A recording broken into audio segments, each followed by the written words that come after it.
limite dell'area di rigore per Ammassari, vertice dell'area di rigore, la palla in mezzo per Laurati, De Eugenio la prende, non si sa come, grande intervento del portiere del Peperino, che arriva adesso, lunga rincorsa di Cesaro che va in porta, poi Carnevali ancora, De Eugenio si distende, con un miracolo manda la palla in calcio d'angolo.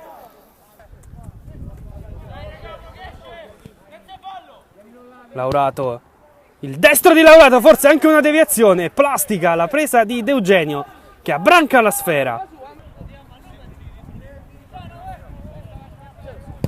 Ferretti, la conclusione, De Eugenio si distende ma la palla non esce, buona la parata a terra dell'estremo difensore del Peperino.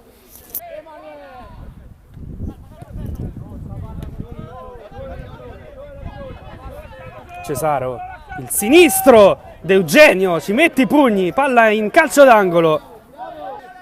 ancora Lalli, Ferretti,